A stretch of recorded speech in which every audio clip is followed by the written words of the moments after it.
이번 시간에는 라벨풀이 실시간의 물질 상호작용 분석 시스템인 크랩틱스 웨이브 시스템을 이용한 그 분석 방법을 좀 설명해 드리고요. 그리고 웨이브 래피드를 이용한 내용도 설명드리도록 하겠습니다. 먼저 크랩틱스 회사에 대해 설명을 하겠는데요.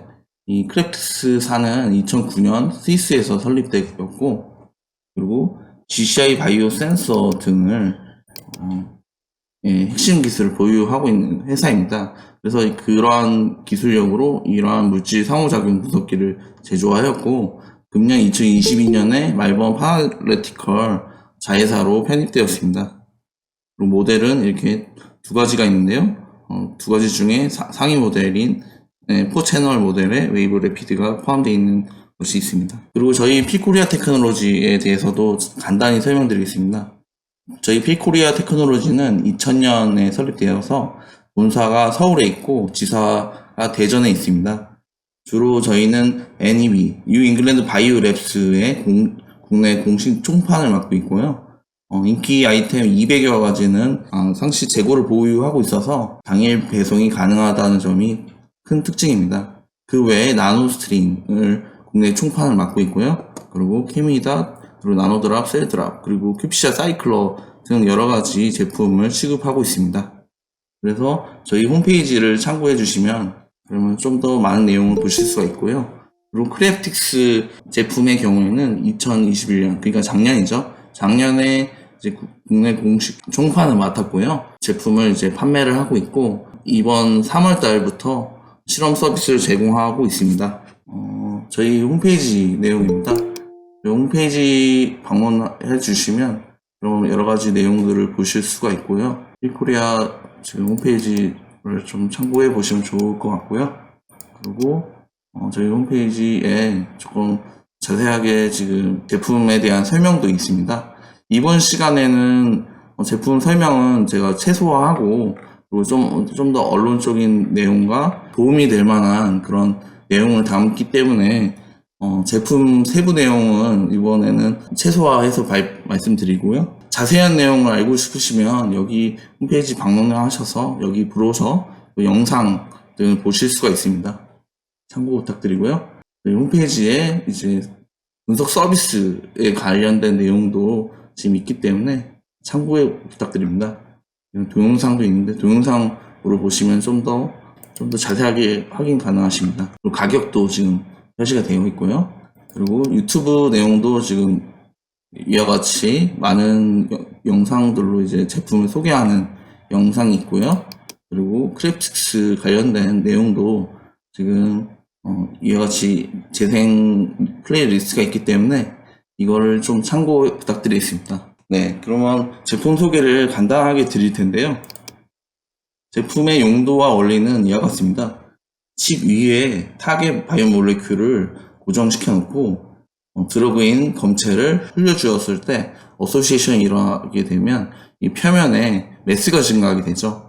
그렇게 되면 표면의 굴절율이 변화하게 되고, 그로 인해서 빛을 쏘아주었을 때 파장과 진폭의 변화가 생기는 것을 통해서 이제 비표지 강압 바이오 센서라고 해서 이걸 가지고 실시간 물질 결합 반응을 측정할 수 있습니다. 기존의 SPR이라고 불리는 방법이 있는데요. 그거가 좀 더 다른 차이점으로는 이와 같이 빛을 두 개를 이용한다는 점이고요.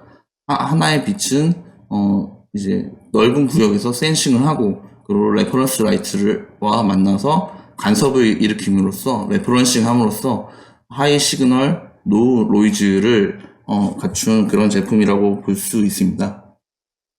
그리고 분석 가능 물질은 이와 같이 여러 가지가 있는데요. 생물질 중에는 이와 같은 물질들을 칩에 고정시킨다고 생각하시면 되고요. 검체, 이 드러그는 흘려주는 물질이라고 생각하시면 됩니다. 그래서 특별히 좀 더 차이점을 말씀드리자면, 이제 크루드하거나 이제 프리파일 하지 않은 물질도 충분히 분석 가능하다라는 것을 말씀드리고요. 그리고 일부 사용자분들께서는 약물을 붙이고 이제 바이오몰레큘을 이제 흘려주는 분들도 계세요. 그렇게 하셔도 일단 무방하지만, 이따가 언론적인 내용에서 설명드릴 부분에서 라지 KD가 EC50 그 에피캐시와 연관되는 내용이기 때문에 가급적이면 바이오몰레큘을 라이간드로 해서 고정하시고 그리고 드러그를 흘려주시는 것을 권장해드리고 있습니다. 그리고 여기에서 생물질과 지금 검체라고 했는데 이 두 개의 물질을 알고 있을 때에는 이제 특성 분석을 하실 수가 있는 거고요. 검체, 이 약물을 모르고 이제 생물질만 알고 있다. 그리고 약물을 후보군을 여러 개 흘려서 바인딩하는 걸 알고 싶다라고 하는 면에서 스크리닝도 가능하세요. 그런 이제 활용 분야가 있습니다. 제품 외관은 이와 같습니다. 제품은 두 개의 장비와 소프트웨어로 구성되어 있는데요. 이 웨이브 코어에는 웨이브 칩을 장착을 해서 GCR 바이오 센서가 연결되어 있고요. 오른쪽에는 웨이브 샘플러가 준비되어 있습니다. 세부 내용으로는 웨이브 코어 안쪽에는 러닝 버퍼를 장착을 할 수가 있고요. 그리고 펌프가 있습니다. 그리고 웨이스트 라인이 있고 이 라인들은 이제 GCR 바이오 센서로 이어지는 거죠. 그래서 러닝 버퍼가 펌프를 통해서 온라인 디게스를 통해서 이제 펌프로 이어지고 이 펌프에 의해서 GCL 바이오 센서로 주입이 되는 역할을 하고 있습니다. 어떻게 보면 흡사 HPLC 시스템과 굉장히 비슷한 시스템이라고 보실 수가 있고요. 컨셉은 거의 일치합니다. 그리고 웨이브 샘플러는 오토 샘플러라고 보시면 되는데요. 이와 같이 두 개의 플레이트를 장착하실 수가 있습니다. 48, 96, 384 웰 플레이트를 장착하실 수가 있고요. 여기서는 디스포저블 디벨 플레이트를 장착을 했고 이것이 Y축으로 위아래로 움직이게 되겠고요. 그리고 샘플 리들과 이제 인젝션 펌프를 통해서 이제 샘플 리들이 X축으로 움직이고 Z축으로 움직임으로써 이제 자동으로 이제 샘플링이 가능한 그런 머신이라고 보시면 됩니다. 샘플 리들로 샘플 룹으로 들어가서 이제 주입이 되는 건데요. 타사에 비해서 굉장히 많은 양을 주입할 수 있는 점이 또 장점이라고 할 수 있습니다. 이번에 웨이브 칩에 대해서 설명드릴 텐데요. 웨이브 칩은 타사와 같이 4개의 플로우셀로 존재합니다. 이와 같이 라인이 4개가 있는 것을 이제 플로우셀이라고 부르고요. 좀 흥미로운 점은 하나의 셀마다 구멍이 4개가 있습니다. 이거를 이제 분해를 해보면 이와 같이 파츠들로 나뉘게 되는데요. 이 파츠들을 이제 조립을 했을 때 이 노란색과 같은 마이크로 플루이딕스 라인이 만들어집니다. 웨이스트 아울렛, 샘플 인렛, 버퍼 인렛, 웨스트 아울렛 이렇게 생소한 하나의 플로셀에 이와 같이 라인들이 존재하게 되겠고요. 이것은 샘플이 주입돼서 오른쪽으로 흘러 들어가고요. 디소시에이션 시에는 버퍼가 이 세 번째 입구로 이제 왼쪽으로 흘러들은, 그러니까 샘플과 버퍼가 혼입돼서 들어가지 않기 때문에 샘플과 버퍼가 갑자기 만나서 이런 어그리게이션이나 그런 이제 클러그가 생겨서 이제 마이크로 플루이딕스 라인이 막히는 문제가 심했기 때문에 이거를 막고자 이와 같이 디자인을 해서 고장이 일어나는 것을 방지할 수가 있고요. 이와 같이 굉장히 단순한 구조이기 때문에 최대 400 마이크로 펌인의 가장 빠른 속도를 보이기도 합니다. 타사의 경우에는 이 마이크로 플루스 라인이 굉장히 복잡하고, 그리고 이제 마이크로 밸브도 마이크로 플루스 라인 중에 있기 때문에 마이크로 밸브라고 부르는데, 이 마이크로 밸브가 이제 클러그에 의해서 막힘으로 고장이 날 경우에는 장비 자체가 망가지기 때문에 서비스를 받는데 시간이 걸리죠. 근데 이 제품의 경우에는 칩 자체에서 그걸 방지를 해 놓았고, 이 칩 자체가 뭐 막힌다고 하더라도 이걸 충분히 뚫어낼 수도 있고요. 그리고 만약에 이게 망가진다고 하더라도 칩 자체를 바꾸면 새롭게 실험을 하실 수 있는 그런 장점이 있는 거라고 보시면 되겠습니다. 그리고 프로셀이 4개라고 했는데요. 하나를 이제 레퍼런스 셀로 해서 실험을 진행하시는데, 동시에 또는 별도로 이제 실험을 진행하실 수가 있어요. 날간들을 1개, 2개, 3개 동시에 이렇게 분석을 하실 수가 있고요. 4개를 다 쓰거나 아니면 2개만 쓰거나 하는 경우인 건데요. 1번과 2번, 뭐 1번과 3번, 1, 4 이렇게 하실 수가 있는데요. 타사의 경우에는 1, 2번, 그리고 3, 4번 이렇게 이어서 쓸 수가 있습니다. 즉 13, 뭐 14, 뭐 24 이렇게는 쓰실 수 없다는 거죠. 그렇기 때문에 이러한 면에서 굉장히 플렉시빌리티가 있는 항목이라고 보실 수가 있습니다. 그리고 저 같은 경우에는 좀 1대1로 반응하는 거 위주로 실험하기 때문에 1, 2번을 실험을 하고요. 그리고 보관을 해놨다가 뭐 1, 3번, 그리고 며칠 지났다가 1, 4번 이렇게도 보관하시면서 이제 별도로 실험을 하실 수가 있어요. 그렇기 때문에 이러한 장점을 조금 어필하고 하고요. 그리고 저희 이제 필코리아에서 실험한 내용을 조금 예시를 좀 설명드리고 싶은데요. 지난 2월 달에 하수연 전남대병원의 김경근 교수님께서 맡겨주신 실험이고요. 이 실험을 이제 진행을 해서 이제 4월 달에 이 저널에 등재되었습니다. 내용으로 이제 키테닌이라고 하는 플라즈믹 멤브레인 프로틴이 이제 암 환자에게서 이제 가발현된다고 알려져 있고, 이 키테닌의 프로틴이 이제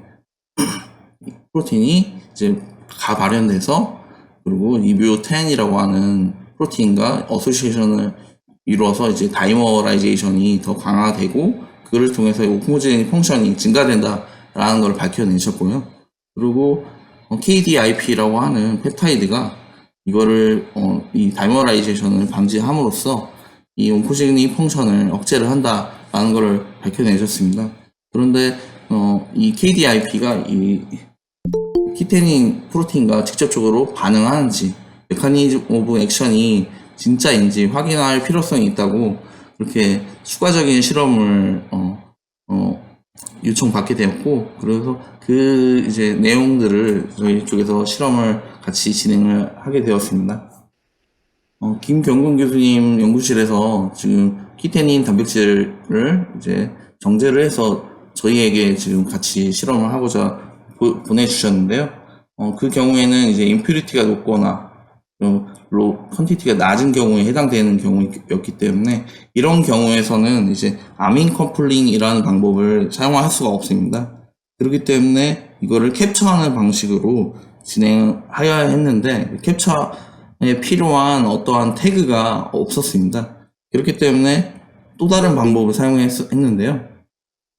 키테닌 단백질에 GST 태그가 되어 있었고, 그 GST 태그를 이용해서 실험을 응용하였습니다.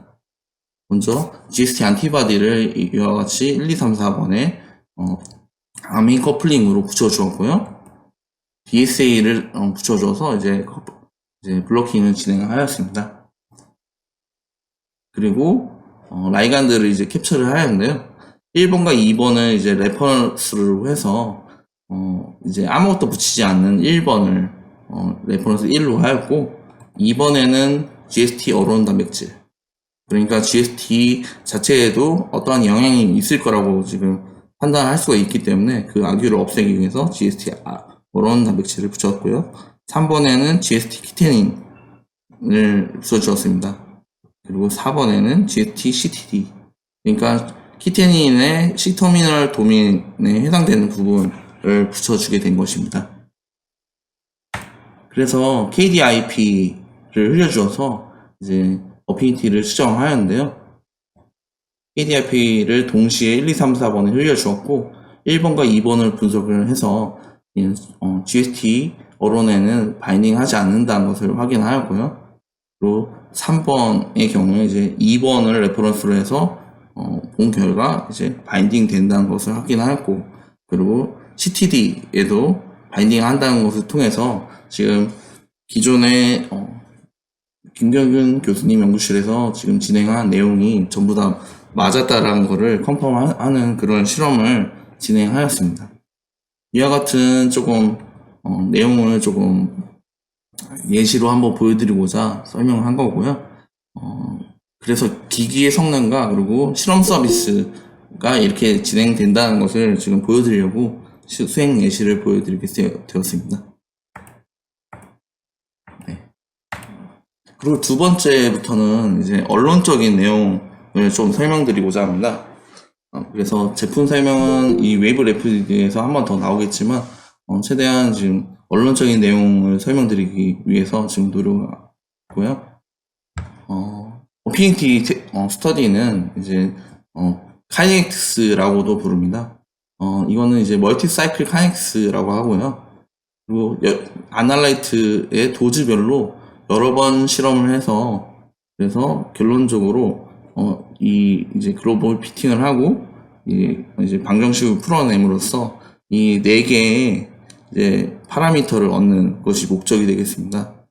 그래서 Rmax는 조금 좀 다른 개념이지만 이 3개의 개념, 이제 속도의 개념과 이제 도지의 개념이 들어가는 그런 파라미터인데요. 이 파라미터를 먹기 위해서 이와 같은 반복 실험을 진행해야 되는데, 라이간드를 칩에 고정시켜 놓고, 그리고 아날라이트인 드러그를 흘려주게 되면 이와 같이 어소시에이션이 일어나게 됩니다. 그리고 더 이상 반응하지 않는 스테디 스테이트가 되고요. 그리고 버퍼를 흘려주게 되면 버퍼에 의해서 이제 떨어지는, 그러니까 해리가 되는 거죠. 해리가 되는 디소시에이션이 일어나고요. 이게 100% 해리 되지 않은 경우에는 이거를 이제 추가로 이제 리에이전트를 트리트를 해서 이거를 완전히 떨어뜨려 줘야 됩니다. 이 경우에는 이제 라이간드는 그대로 붙어 있고 라이간드와 붙어 있는 아날라이트를 전부 다 떨어뜨려 내 줘야 돼서 전부 다 떨어뜨린 다음 그 다음 실험을 이제 속행을 할 수가 있는 거죠. 그래서 처음 실험에서 완전히 떨어지지 않으면 그러면 두 번째 실험에 영향을 주게 됩니다. 그래서 같은 농도를 다시 한번 실험을 마지막에 한 번 더 했을 때 똑같은 결과가 나타나야지 이 라이간드에 붙어 있는 그 아날라이트가 전부 다 떨어져 있다는 것을 확인할 수가 있고요. 그래서 리제너레이션이 필요한 경우가 있습니다. 제 경험으로는 이제 케미컬의 경우에는 거의 100% 떨어지는 것을 볼 수가 있었고요. 항체의 경우에는 굉장히 늦게 떨어지기 때문에 한 5분 이상 해도 잘 떨어지지 않기 때문에 리제너레이션이 필수로 들어가게 됩니다.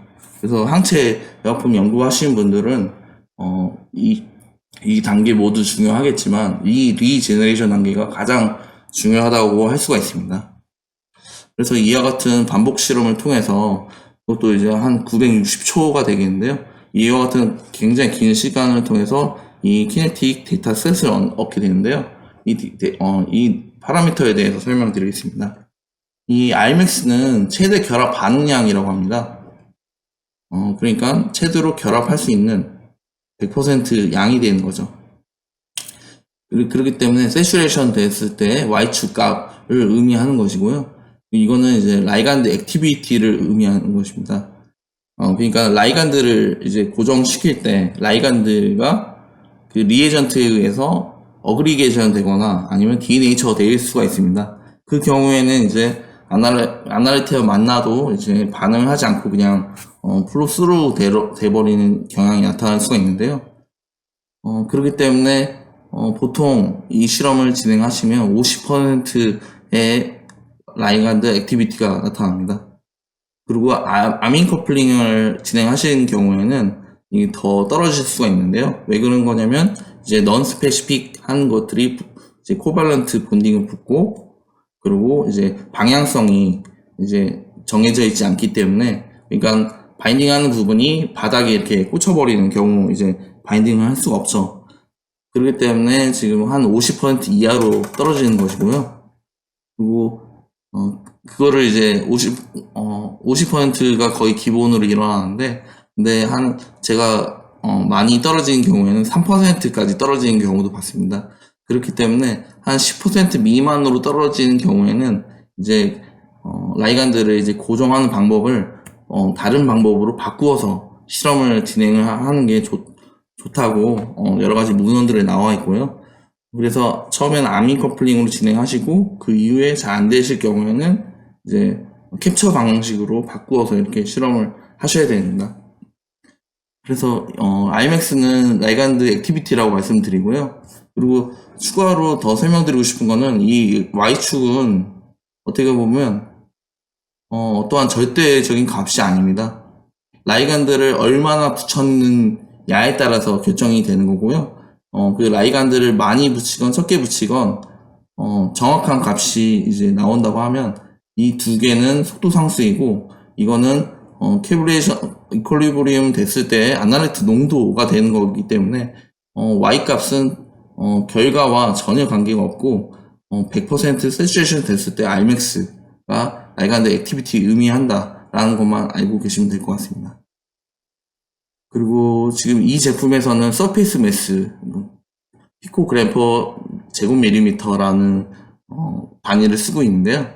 타사의 경우에는 이제 RU라는 그 유닛을 쓰고 있습니다. 레스폰스 유닛이라고 쓰고 있는데 타사에서의 그 같은 값이라고 보시면 되겠습니다. 그렇기 때문에 콜리레이션도 확인한 데이터가 있는데요. 거의 이제 R-스퀘어가 동일하게 나온 것으로 볼 수가 있는데요. 그거는 다음에 가능하면 보여드릴 수 있을 것 같고요. 그리고 이제 KA, KD, 그리고 라지 KD. 여기서는 이제 소문자 K고요. 여기는 대문자인 점이 틀립니다. 이 두 개는 이제 속도 상수로 이제 이퀄리브리움 된 상태에 이제 최대 기울기가 되는 거고요. 그리고 여기서 디소시에이션 됐을 때 기울기를 의미하는 것인데요. 여기 유닛을 보시면 되게 편하게 아실 수가 있는데요. 라이간드와 아날라이트 각 1몰의 용액이 이제 컴플렉스를 이루는 속도이고, 그리고 해리되는 속도입니다. 그렇기 때문에 지금 각각의 유닛을 보시고 확인하시면 되는데요. 여기서 특별히 해리 속도 상수는 이제 컴플렉스의 안정성을 의미합니다. 얼마나 이제 라이간드와 아날라이트가 만나서 이게 꽉 서로 물고 있는지, 뭐 그런 안정성을 의미하는 것이고요. 그렇기 때문에 이제 스크리닝 하실 때 이제 어소시에이션보다 디소시에이션을 좀 더 중요하게 생각하시는 분들이 많고요. 그렇기 때문에 스크리닝 하실 때 오퍼레이트 스크리닝이라고 해서 이 디소시에이션만 보시는 분들이 많아요. 그리고 유닛을 보시면 이 초의 역수인데요. 0.01 의 의미는 이제 이거를 역수를 취하면 100초가 나옵니다. 100% 해리 되는데 100초가 걸린다는 뜻입니다. 그렇기 때문에 이거랑 KD 값을 보시면 이거를 역수를 한번 취해 보시고 이거를 얼마나 오랜 시간 이제 해리해야지 100% 해리 되는지 그거를 한번 확인해 보시면 좋을 것 같습니다. 그리고 KD, 라지 KD는 이퀄리브리움 디소시에이션 컨스탄트라고 하는데요. KA분의 KD로 계산이 되고, 그리고 몰수에 해당됩니다. 이 50% Rmax에 해당되는 이퀄리브리움 상태의 아날라이트 농도를 의미하는 것인데요. 이 값이 어떻게 보면 에피케시를 의미하는 EC50과 콜리레이션이 가지고 있고, 그래서 엘라이저를 이용해서 실험한 바이오 어세이 실험으로도 충분히 예측 실험을 하실 수가 있고요. 이 엘라이저를 실험하시고 이 실험을 하시면 그럼 좀 더 신빙성 있는 데이터를 얻으실 수가 있습니다. 그리고 이 KD 값은 이 KD, KA, OPT 플롯 상에서 대각선을 상을 의미하는데요. 네. 지금 이 파란색 선상 위에 4개의 다른 이제 물질들이 있는데요. 그 물질들이 KD 값은 같지만 서로 다른 양상을 취하고 있습니다. 일반적으로 KD 값이 낮아지면, 그러니까 왼쪽 위로 이동되면 이제 스페시피티가 좀 더 높아지고, 그리고 이제 굉장히 스테빌리티가 높은 물질이라고 이제 예상이 하실 수가 있는데요. 이렇게 같은 이제 선상의 물질들이 다른 특성을 보이기 때문에 이 KD 값이 단순히 그냥 낮다는 것만 확인하시지 마시고 이 KD, KA, 어피니티 플롯을 그려보시고 플롯 상에서 어느 위치에 있는지 확인하시는 게 좋습니다. 그래서 파시브 컨트롤을 이제 실험을 하시고 이 플롯상에서 점을 찍으시고 이 파시브 컨트롤가 얼마나 비슷한지, 그리고 조금 더 파시브 컨트롤보다 좀 더 좋은 결과를 나타내는지 그렇게 분석을 추가로 하실 수가 있을 겁니다. 네. 그리고 이러한 실험들을 진행하실 때 좀 더 유용한 사이트 설명드리는데요. 구글 검색하시면 이제 BR 페이지나 SPR 페이지라고 검색을 하시면 이와 같이 유용한 사이트가 있습니다. 이러한 사이트를 참고하시면 좋을 것 같습니다. 그리고 항체 의약품에 대해 어피니티 측정하는 방법에 대해서 조금 더 논해 보겠는데요. 라이간드는 이제 제조합 단백질이나 이제 하일리 인듀스드 프로틴을 정제를 하시거나 이제 셀 라이트 상태로 바로 이용하실 수가 있는데요. 아민 커플링을 하시는 경우와 캡처하는 경우가 있습니다. 아민 커플링 방식으로 하실 경우에는 조금 이제 제약이 걸리는데요. 90% 정제된 단백질이 필요합니다. 이유는 이제 스페시픽하지 않고 오리엔테이션이 없기 때문이고, 이게 준비해 주실 때는 100 마이크로그램 per ml 이상의 단백질이 필요하고, 그리고 워킹으로는 한 이 정도가 필요하기 때문에, 이 100 마이크로그램 per ml 한 10 마이크로리터 정도가 한번 실험할 때 사용된다고 보실 수가 있습니다. 그리고 앞서 설명드린 바 지금 임퓨리티가 높거나 이제 퀀티티가 낮은 경우에는 캡처 방식으로 진행하실 수가 있는데요. 프로틴에 히스태그가 있거나 아니면 이제 바이오틴 처리를 한 태그가 있거나 그리고 안티바디 그리고 또는 이제 FC 컨주게이티드 프로틴일 경우에는 NTA, 스트락테비딘, 프로틴 에이지 등에 코팅된 이제 미리 코팅되어 있는 그런 칩을 사용하실 수가 있어요. 그렇기 때문에 지금 이와 같은 캡처를 진행하실 수도 있고요. 그리고 제가 실험한 것 같이 항체, GFT 항체 등을 붙이시고 그리고 그 다음 이제 제가 원하는 프로틴을 캡처를 하시는 그런 2차적으로 실험하시는 방법도 실험하실 수가 있습니다. 그리고 스몰 모리큘과 이제 프로틴 인터랙션에 관련된 이제 일반적인 내용들을 작성해 놓았고요. 이러한 자료들은 이제 공유를 해 드릴 테니까요. 참고해 보시면 되겠고요. 그리고, 지금, 이 장비를 사용하지 않으시고, 그리고 SPR 장비를 사용하실 경우에도, 개인적으로 문의 주시면 제가 어느 정도는 이제 컨설팅 해드릴 수 있으니까요. 문의해 주시면 제가 답변 드릴 수 있습니다. 항체 의약품 어피니티 측정하는 방법에 대해서 간단하게 보시고 넘어가겠는데요. 처음에는 버퍼에 이제 가스가 이제 용존 산소가 들어가 있는데요. 그거를 없애주기 위한 이제 디게싱 작업이 필요하고요. HPLC와 같이 이제 디졸빙을 수행을 해서 이제 마이크로프로세스 라인 자체에 이제 공기가 다 없고 그리고 일정한 용액으로 다 채워져 있어야 됩니다. 그런 작업을 이제 1시간 정도 진행해 주고요. 그리고 라이간드를 이제 고정시키는데요. 이제 아민 커플링의 방법에 대해서 이제 일정한 이제 실험 테이블을 작성해 놓았고요. 이걸 다 보실 필요는 없고 이 자료를 이제 이후에 이제 참고하시면 됩니다. 제가 여기서 좀 핵심 부분만 강조해 드리자면요. 라이간드의 이제 라이간드는 이제 안티젠이 되겠는데요. 안티젠의 이제 theoretical PI 값, 그러니까 아이소엘렉트릭 포인트죠. 이 포인트가 지금 어느 정도인지 확인하는 것이 굉장히 중요합니다. 지금 이거를 확인하실 수 없다고 하면 그러면 이제 단백질 서열을 이제 인터넷을 서치를 하셔서 이제 서열을 입력을 하시면 이제 PI 값을 이제 자동으로 구해주는 그런 곳들이 많기 때문에 그런 것들을 이용하셔서 이제 PI 값을 구하셔야 됩니다. 이걸 왜 구해야 되냐면요. 칩이 마이너스 차지를 띠고 있기 때문에 이제 프로틴이 플러스 차지를 띄워서 이제 그거를 이제 극성으로 이제 땡기는 어트랙션 해야 되는 그런 역할을 해줘야 되기 때문에 버퍼를 이제 이 PI 값보다 더 낮은 값으로 맞춰줘야지 되는 것 때문에 그렇습니다. 그렇기 때문에 지금 이 PI 값을 확인하시고 그리고 그에 맞추어서 이제 이 희석 용액을 선택을 하셔야 되고요.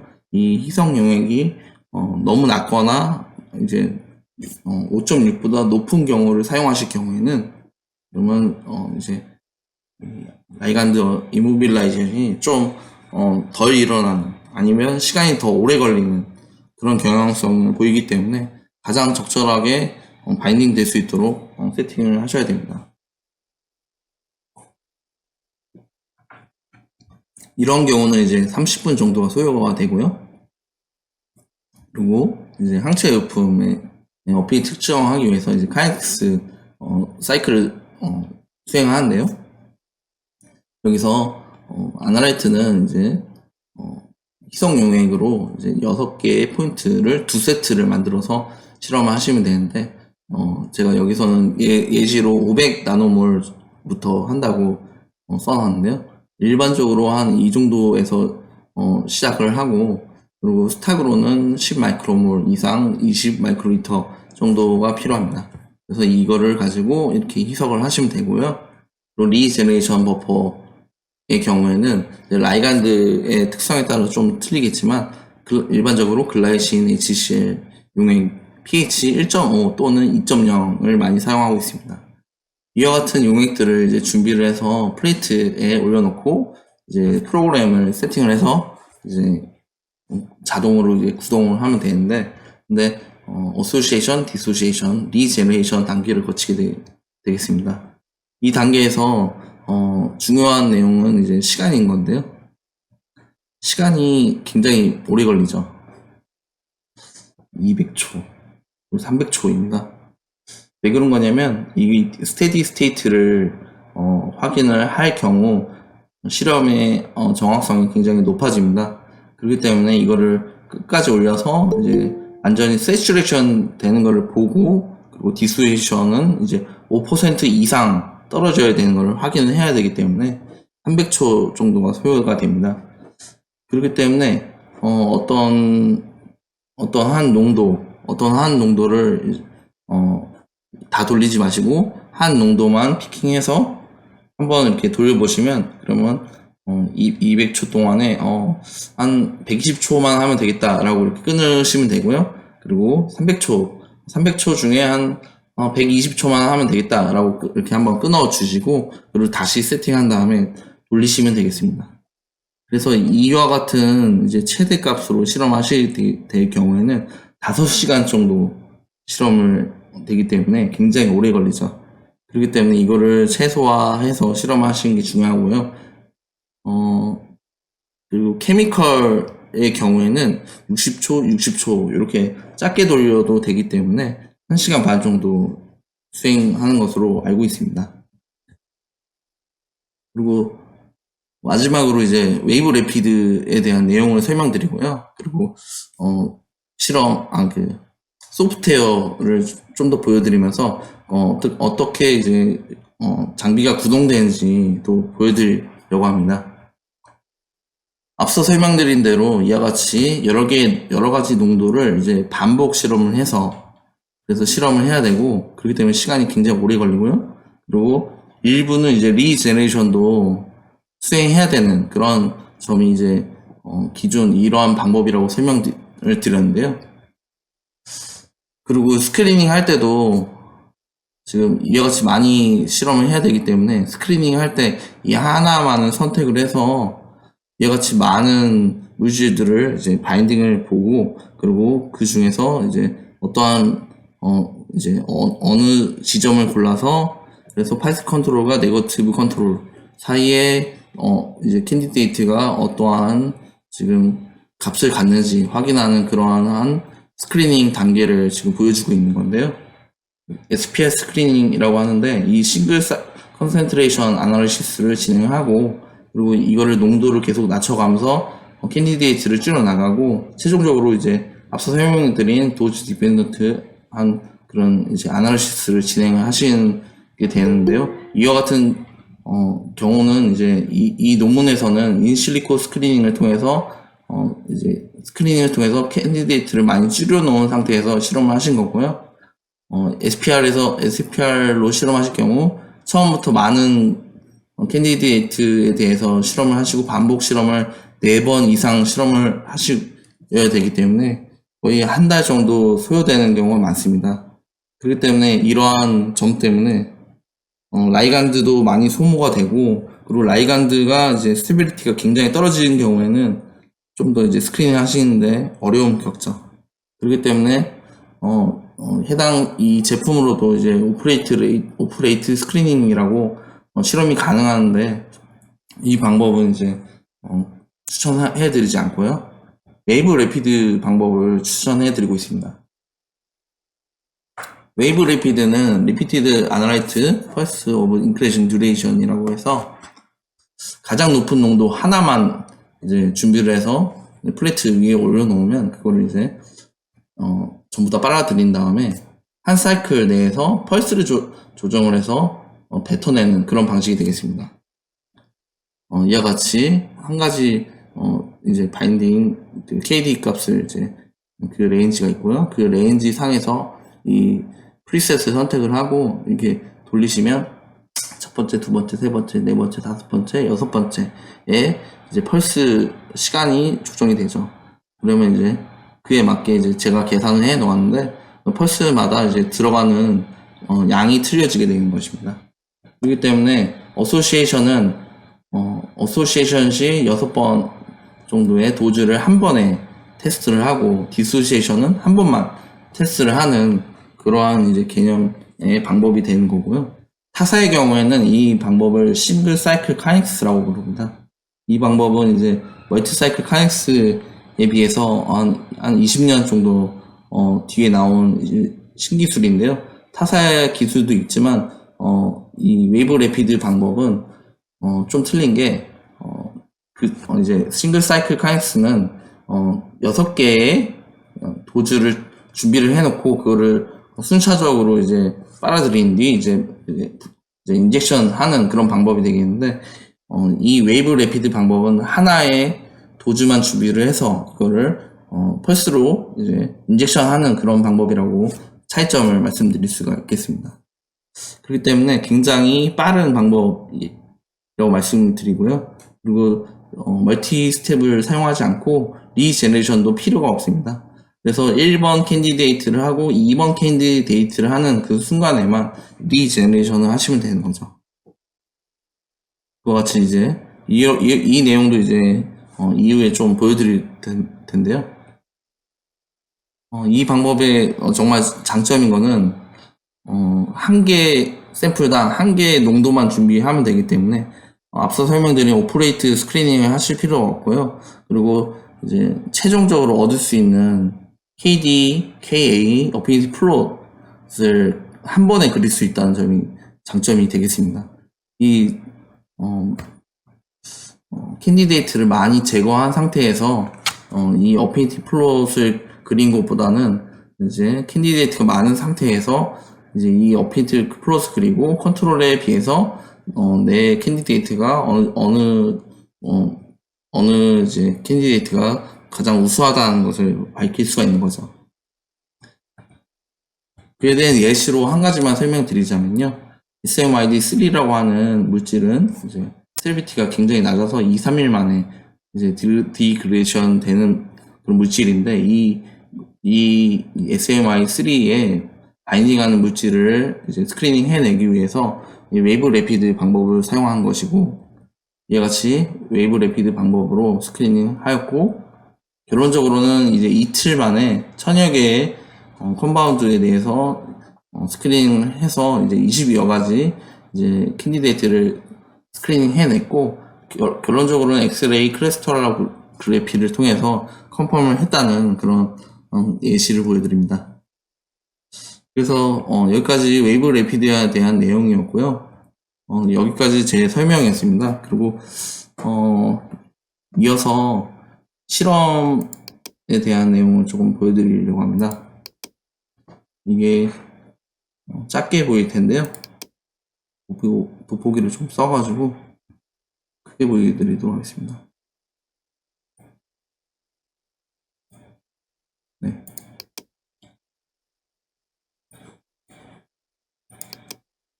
지금 이와 같은 이제 소프트웨어로 지금 들어왔는데요. 지금 프로젝트 메저에서 이제 아날리시스를 하실 수가 있고요. 그리고 이제 최종 결과 분석을 여기서 하실 수가 있고요. 디바이스 메뉴에서 이제 하실 수가 있습니다. 지금 기본적으로 이제 비활성화 되어 있는데 다시 다른 걸 켜서 드리면 그러면 이니셜 프라임 그리고 칩 프라임 그리고 포트는 4개를 선택하실 수가 있고요. 그리고 자체적으로 얼라인 하실 수가 있고 그리고 정비하는 기능인 이제 디졸브 기능, 세니타이제이션 등을 하실 수가 있습니다. 그리고 스테이터스 확인하실 수가 있고요. 그리고 라인에서 이제 앰플리튜드를 보실 수가 있죠. 그래서 지금 이니셜 프라임을 하면 그러면 이제 플로우 패스를 전부 다 채우는 거고요. 그리고 이제 이 C 프라임을 하면 이제 GCI 바이오 센서가 지금 연결되어 있는 칩에도 이제 액체가 들어가는 거를 확인하실 수가 있어요. 그래서 이걸 가지고 이제 실험을 이제 기본적으로 실험을 하시고, 그래서 지금 다이오드가 꺼져 있는데 4개의 지금 앰플리튜드가 소리가 좀 나는데, 앰플리튜드가 지금 안정화될 때까지 이 단계를 진행해 주시고, 그리고 이제 실험을 진행하시면 됩니다. 지금 소리가 좀 나는데 이해해 주시고, 추가적인 내용을 좀 설명드리자면요. 처음에 실험을 하실 때는 지금 실험하는 것부터 먼저 보여드리자면요. 이제 기본적인 실험은 컨디션을 통해서 이제 칩이 완전한지 확인을 먼저 하시고, 그리고 이모빌라이제이션을 진행합니다. 그리고 멀티 사이클 카넥스를 진행하시거나 이제 웨이브 레피드를 하실 수가 있는데요. 이걸 단순히 누르면 이제 마법사가 나오기 때문에 마법사에서 지금 세팅한 대로 실험하실 수가 있어요. 그래서 아민 커플링 캡처 방법을 이제 선택을 하시면 되고요. 아민 커플링으로 하고, 그리고 플로우 패스는 1, 2, 3, 4번 중에 내가 원하는 대로 누르실 수가 있죠. 그래서 이렇게 입력을 하시면 되고, 그리고 이것도 그리고 여기다가 이제 안티젠 이렇게 입력하시고, 이거는 한 5 마이크로 ml 이렇게 입력하시고요. 그리고 내가 120 까지만 이제 붙이겠다라고 하시면 여기서 종료가 됩니다. 그리고 만약에 이 120이 도달하지 못하면 그러면 420초까지 반응을 한 다음에 그 다음에 진행이 되겠습니다. 그래서 여기 시리즈를 눌러주시면 자동으로 이제 큐가 만들어지고요. 이 큐에 따라서 이제 실험이 진행이 되는데, 오토 샘플러에서 이제 위와 같이 준비를 이제 해주시면 됩니다. 그래서 이렇게 이동을 시켜가지고 원하는 부분에서 이제 사용하시면 되고요. 그리고 자동으로 이제 반영이 되어 있고요. 그리고 만약에 이 부분이 양이 너무 넘쳐났다라고 할 경우에는 그러면 이제 여기에도 이제 이렇게 반응하는데, 여기서 리오더를 해주시면 그러면 이제 자동으로 이제 반영이 돼서 그래서 실험하시는데 문제가 없고요.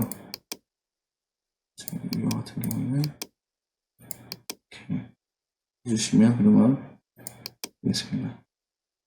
그래서 이와 같이 굉장히 Q를 확인하시고, 그 다음에 오토 샘플러를 확인하신 다음에, 그 다음에 다시 돌아와서 조금 이 Q를 좀 더 컨펌을 하신 다음에, 그 다음에 이 오토 샘플러 메뉴를 보시고 각각의 리에이전트를 준비를 해서 지금 세팅해 놓은 플레이트 위에다가 이제 로딩을 해 주시고, 이제 오토 샘플러에 이제 넣어 주시면 되고요. 그리고 이 상태에서 시리즈에서 런을 누르시면 이제 이것들이 이제 자동으로 실험이 진행이 됩니다. 그리고 지금 그리고 두 번째로는 그리고 이제 카이넥스인데요. 카이넥스의 경우에도 지금 여러 가지 메뉴가 있지만 여기에 안티바디 이렇게 입력해 주시고, 그리고 이거는 150 킬로톤 이렇게 입력해 주면 되고, 그리고 이것도 500 더 하겠다라고 돼 있으면 이렇게 자동으로 입력이 됩니다. 500 나노몰을 이제 2분의 1 다이루션을 5개의 포인트를 하되 2개의 세트로 만들어라 이렇게 돼 있는 거고요. 그리고 주입은 이제 낮은 농도에서 높은 농도 갔다가 다시 낮은 농도로 이렇게 주입을 하겠다라고 기본 세트가 이렇게 되어 있습니다. 그리고 30 마이크로 퍼미는 유속으로 60초 어소시에이션, 60초 디소시에이션입니다. 그렇기 때문에 이것도 200 그리고 이번에는 300 입력하시고요. 그리고 어그리 리제네레이션도 여기서 슬라이싱 HCL 이렇게 입력하시면 되고요. 여기다가 PH까지 입력하시면 더 좋겠죠. 그리고 이제 플로우 패스는 1, 2번만 할 거니까 1, 2번만 이렇게 입력을 해주시고, 여기서 프리셋을 이용하시거나 아니면 추가로 실험한 이제 설정값을 입력해 주시면 되고요. 그래서 이렇게 입력을 해주시고 큐를 만들면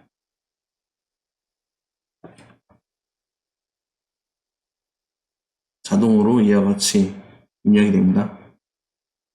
그래서 10번 정도 지금 스타트업을 하고 그 이후에 샘플을 이제 인젝션을 하는 그런 단계가 되겠는데요. 이렇게 지금 샘플이 입력이 되죠. 샘플이 이제 인젝션 되고 그 다음에 리제네이션 단계가 이렇게 되어 있습니다. 그래서 되게 이제 조금 순서를 좀 바꾸고 싶을 경우에는 이 세부적인 내용을 클릭하시면 되고요.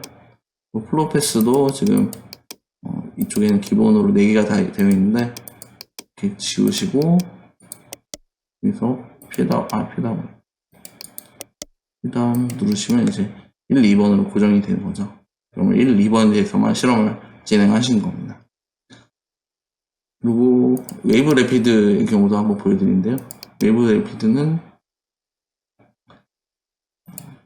하나만 이렇게 입력을 하시고 그다음에 이름을 입력해 주시면 됩니다. 지금 이게 좀 어려우실 경우에는 엑셀에서 입력을 한 다음에 엑셀에 있는 거를 붙여넣기를 하시면 자동으로 입력이 됩니다. 그런 걸 사용하시면 되고요. 그래서 지금 여기서도 지금 100 나노로 하겠다 이렇게 해놓고 이렇게 그리고 볼륨은 입력을 안 하고요. 인터미디에이트 타이트 바인더 지금 항치의 경우에는 인터미디에이트 바인더로 하셔도 되고 타이터 바인더로 하셔도 됩니다. 근데 시간의 차이가 굉장히 많이 나죠. 그래서 이걸로 진행하고요. 이 내용들을 만지지 않고 진행하시면 되고 하나만 하실 경우에는 리제네레이션을 하지 않으셔도 되고 근데 2개 이상 하시겠다라고 생각하실 경우에는 리제네레이션을 중간에 해주셔야 됩니다. 그래서 이것도 입력을 하시면 되고요. 큐를 만들면 되는데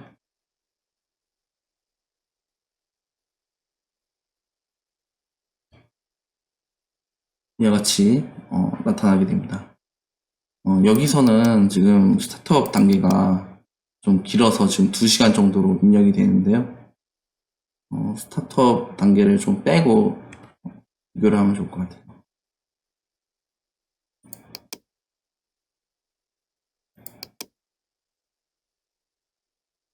제가 띄워놓은 게 너무 많아가지고 지금 잘 안 움직이는 것 같아요.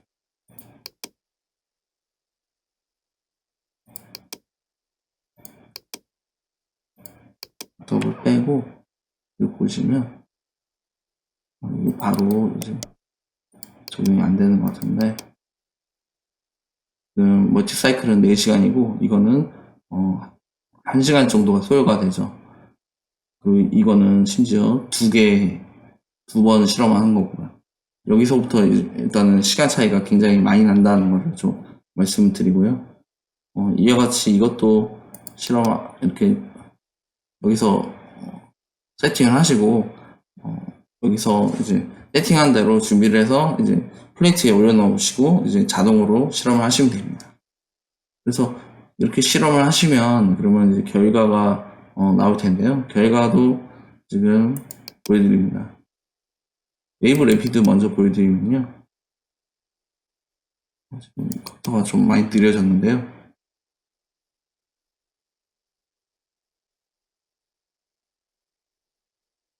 이와 같이 데이터가 나오게 됩니다. 많은 데이터가 있어서 느린 것 같고요. 그리고 지금 멀티 사이클 데이터도 이와 같이 나옵니다.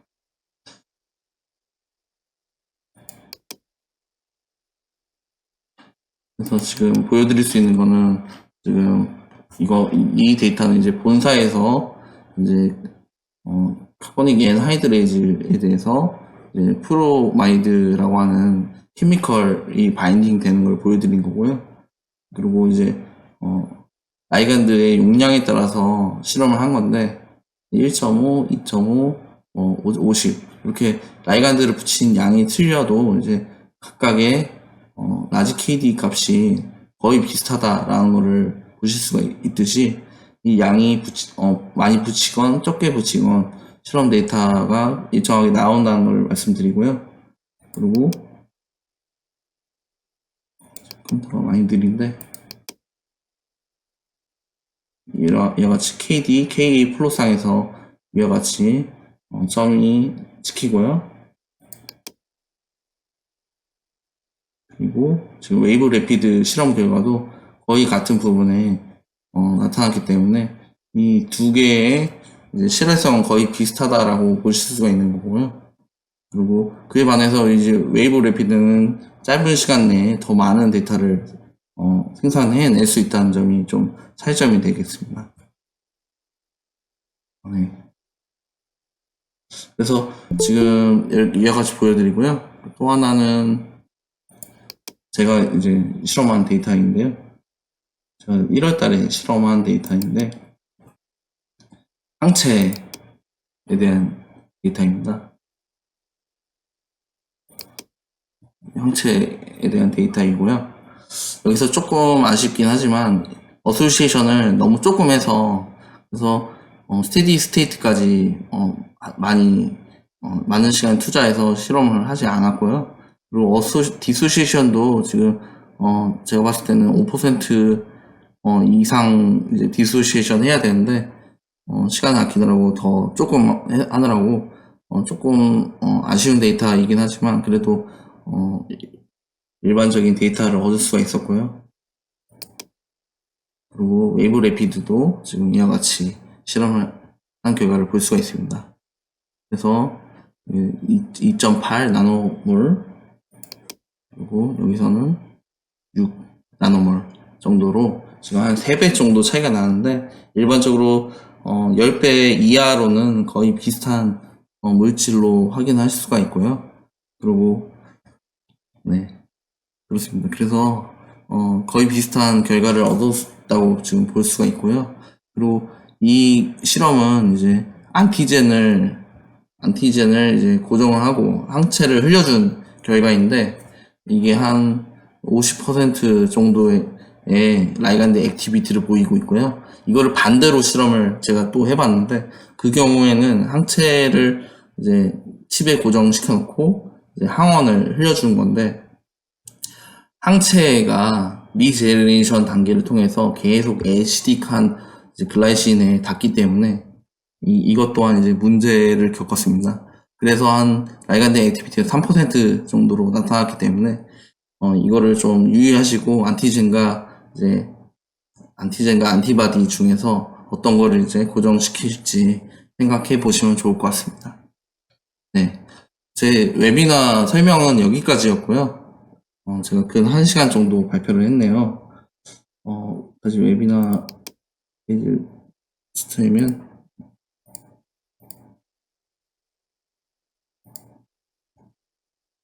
네.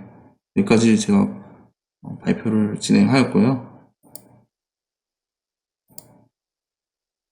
추가적으로 제가 지금 발표한 내용에 대해서 지금